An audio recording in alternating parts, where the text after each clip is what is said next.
Quick quiz. Which of these is a fish? A shark? A dolphin? A seahorse? A jellyfish? Think you know? The answer may surprise you.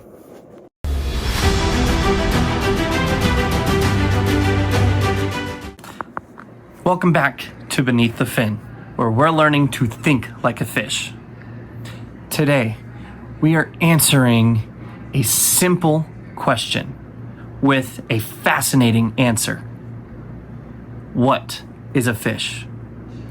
Now, you might be wondering, why does this matter? This channel is all about fish behavior, so why does it matter? Well, if this channel is about fish behavior, we should know what counts as a fish before exploring why they do what they do, why they behave the way that they do. Now let's start with the core definition.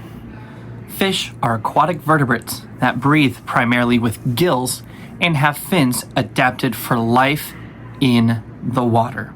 So, what actually makes a fish?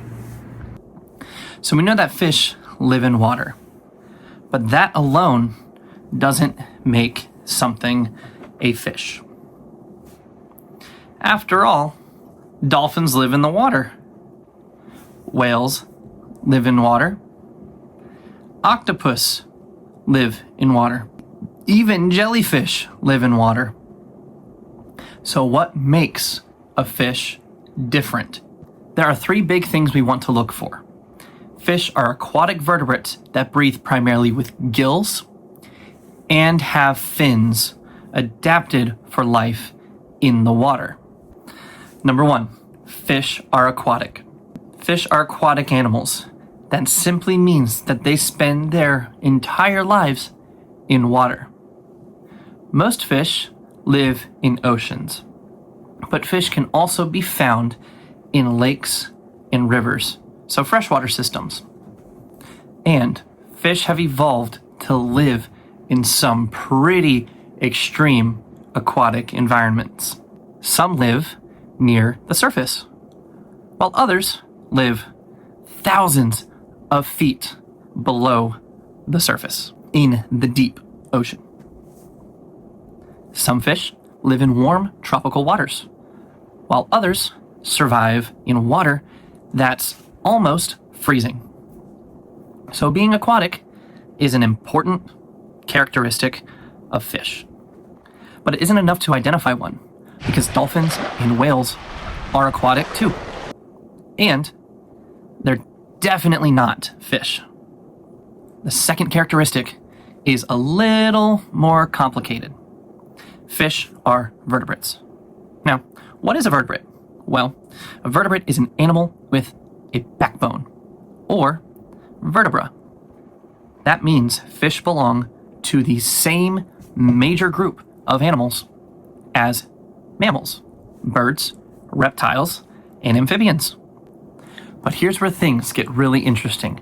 Not all fish have bones. Sharks and rays are fish, but their skeletons are made of primarily cartilage, rather than bone. Now, cartilage is the very flexible material that makes up things like your ears and the tip of your nose. Now, when we say fish are vertebrates, we're not saying they all have bony skeletons.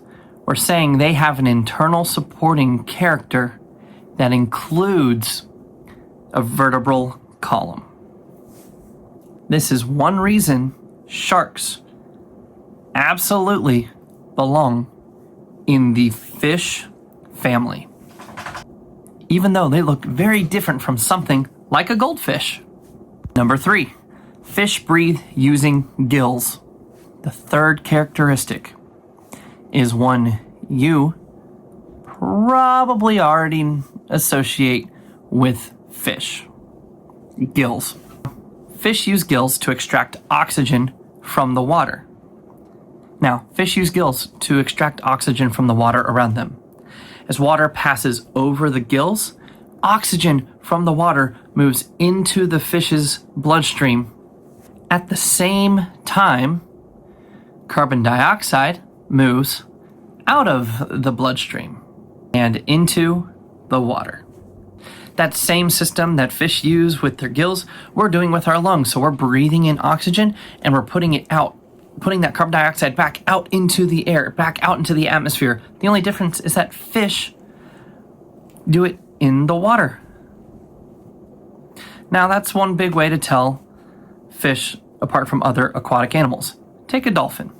A dolphin lives in the ocean, but it doesn't have gills. It has lungs like we do. That's why a dolphin has to come to the surface to breathe. A whale works the same way. And that's why dolphins and whales are not fish. They're mammals. Number 4, fish have fins. Finally, fish have fins that help them to be able to swim, which is their way of moving around in the water. It also helps them to control their bodies in the water. Fins can be used for swimming, steering, balancing, stopping, and sometimes even walking. That's right. There are fish that walk on the bottom of the water. There are actually some fish that walk on land, but we will get to that later. But here's another important detail. Fish don't all have the same looking fins. A tuna has a very different body shape from a seahorse. That's right, seahorse are fishes. A ray's fins look completely different from a moray eel's. Again, eels are fishes. And sharks have a very, very different fin arrangement from a goldfish. Yet all of these animals are fish. So we shouldn't expect every fish to look like the classic fish shape we see in cartoons. Let's test it. Fish or not fish. Let's see if we can use what we've learned. I'll show you an animal, and you decide fish or not a fish. How does that sound? Animal number 1, shark. Aquatic, yes. Vertebrate, yes.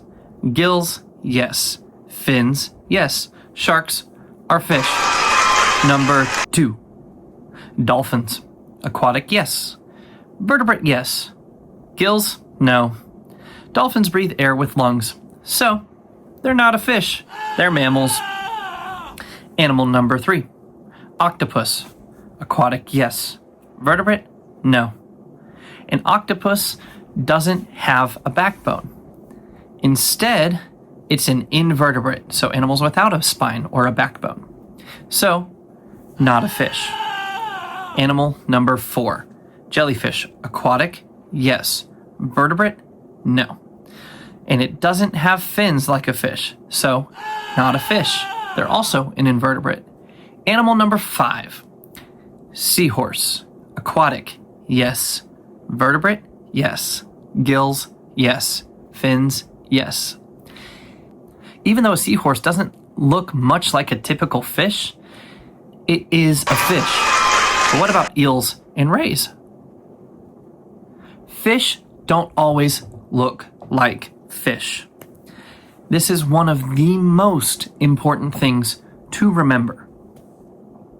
A fish doesn't have to look like a goldfish to be a fish. Eels are fish. Rays are fish. Seahorses are fish. Sharks are fish. They all have very, very different body shapes because they've evolved to survive in different environments and lifestyles. An eel's long, flexible body helps it move through cracks and crevices. A ray's flattened body helps it move along the sea floor. A seahorse, their upright body and specialized fins help it to maneuver through vegetation, and a shark's streamlined body, well, it helps many species travel efficiently through the water. But underneath those differences, they share the fundamental characteristics that make them fish. Now, what's the big idea? Remember, so if you ever want to figure out whether an animal is a fish, don't just ask, does it live in the water? Instead, ask, does it have a vertebral column? Does it use gills to breathe? Does it have fins adapted for life in the water?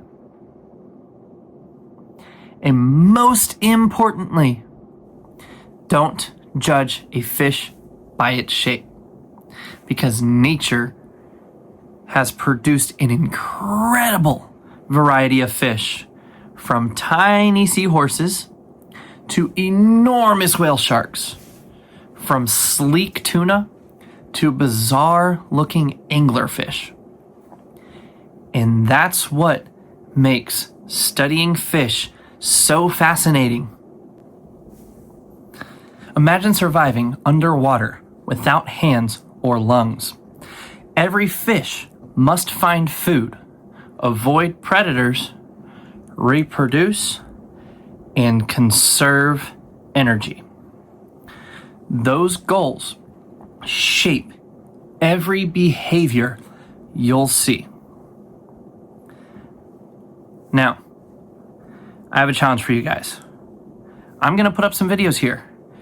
And I'm not going to ask you to identify what the fish are. Instead, I'd rather you focus on what they are doing. All right? I'm going to give you a minute.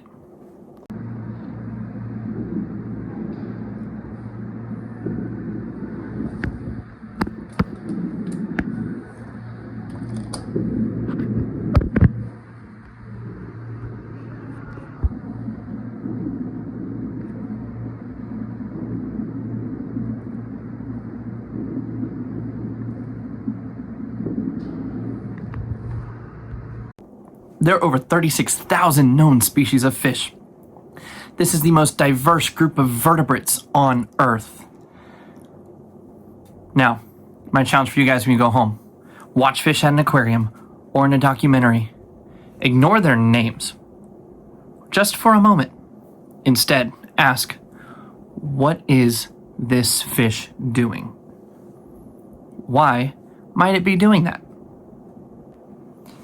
And remember, every fish has a story, and every behavior has a reason. Until next time, I'll see you beneath the fin.